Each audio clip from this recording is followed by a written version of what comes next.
Comment trouver le cadeau idéal, personnel, petit budget, le plus possible zéro déchet et qui nous représente? Aujourd'hui, je vais vous donner toutes mes idées. Bonjour à tous, alors pour ceux qui ne me connaissent pas, je m'appelle Roxane Delpy, je suis home organizer, ça veut dire que je vous accompagne dans le désencombrement, la simplification, l'organisation de votre maison et de votre quotidien.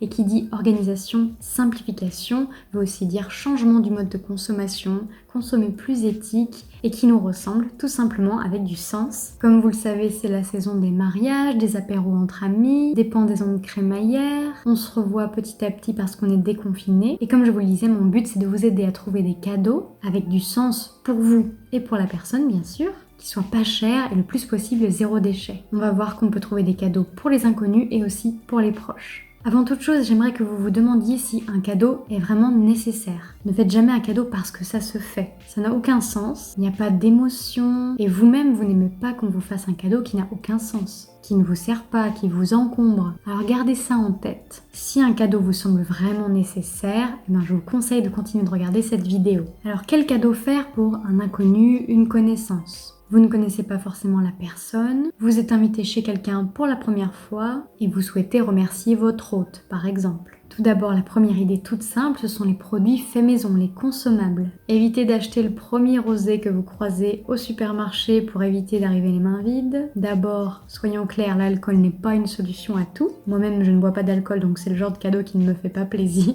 Évitez aussi tous les gadgets suremballés ou fabriqués dans des conditions un peu floues et qui n'ont aucun sens. Préférez faire vous-même un pain au levain, une confiture, un produit fermenté, un caramel maison, des aromates séchés, des boutures de vos plantes, des graines germées par vos soins, pour commencer un petit potager par exemple. Des cosmétiques zéro déchet que vous aurez fabriqués. Il y a plein d'options et vous pouvez même faire un assortiment de différents produits que vous aurez fabriqués comme un kit.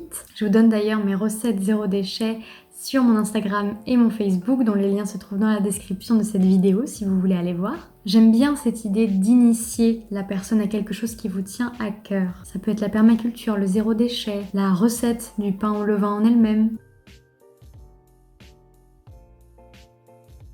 Créez un sujet de conversation intéressant à partir d'un produit, transmettez à la personne ce qui vous importe, vous semez ainsi des graines de conscience et ça vous permet de faire connaissance d'une jolie manière. En plus de cela, la personne sera touchée de voir que vous avez investi du temps pour lui faire plaisir. Toujours pour un inconnu ou une connaissance, pour ce qui est du neuf. Alors si vous voulez absolument acheter quelque chose de neuf à la personne, tournez-vous plutôt vers un assortiment de chocolat d'un petit artisan que vous connaissez, que vous voulez soutenir. L'alcool n'est pas à exclure bien sûr, mais optez dans ce cas pour un petit caviste qui vous proposera certainement des choses plus originales et goûteuses.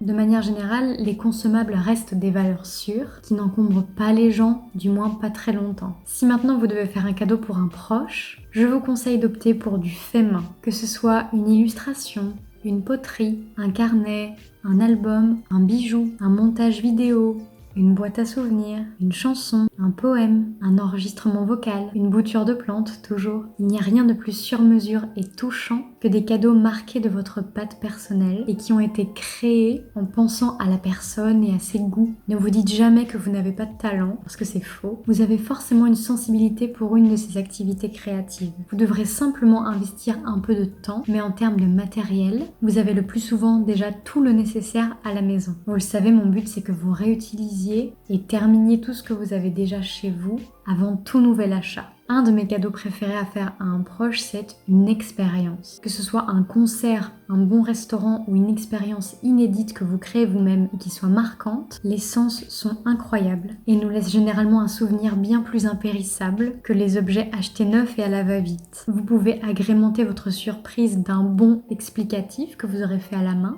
ou numériquement pour rendre votre attention encore plus complète. Un de mes petits préférés aussi en matière de non matériel, c'est le temps ou l'expertise. Pour le coup, c'est zéro budget. Contrairement à la petite idée d'avant, je le concède. Vous allez proposer à la personne de l'aider, de l'accompagner dans un domaine dans lequel vous êtes bon ou bonne. Que ce soit l'informatique, un massage, un soin énergétique, un maquillage, du jardinage, de l'organisation.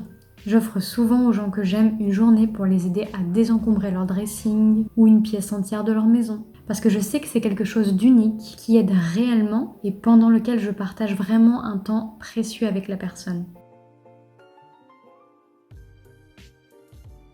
Pareil, si vous voulez acheter du neuf, optez plutôt pour des artisans locaux ou qui proposent des pièces sur mesure. Si vous avez un plus gros budget, si vous doutez quand même des goûts de la personne à qui vous offrez le cadeau, n'hésitez pas à demander tout simplement à la personne ou à lui faire part de votre idée de base. L'artisan auquel vous aviez pensé, la boutique qui vous inspirait, et demandez-lui de choisir parmi ses pièces préférées afin d'être certain de la satisfaire. Faites comprendre à la personne que vous êtes ouvert à un éventuel refus. N'hésitez pas à préciser à la personne qu'elle a le droit de refuser vos propositions et que vous ne serez pas vexé. Les deux choses les plus importantes à retenir selon moi de cette vidéo, c'est de mettre toujours du cœur et de l'instinct dans ce que vous faites et de ne pas prendre ça à la légère, de prendre le temps. Il vaut mieux pas de cadeau du tout si on n'a pas d'idée, quelque chose qui vient plus tard qu'un cadeau acheté à la va-vite qui n'a aucun sens. Voilà, j'espère que cette vidéo vous aura plu, qu'elle vous aura appris des choses, que vous vous serez senti inspiré, plus confiant lorsque vous créerez la prochaine fois quelque chose de vos mains. Ça doit absolument pas être une tare de faire un cadeau, ça doit rester vraiment un plaisir. Si vous avez d'autres idées de cadeaux, n'hésitez pas à les partager dans les commentaires, à vous abonner à cette chaîne pour ne manquer aucune des prochaines vidéos qui sortiront et à activer la cloche des notifications. Si vous voulez personnellement être aidé dans la simplification de votre vie, de votre intérieur, que ce soit à distance ou physiquement, n'hésitez pas à me contacter, toutes les infos sont en description de cette vidéo. Et en attendant la prochaine, je vous dis prenez soin de vous, c'est le plus important.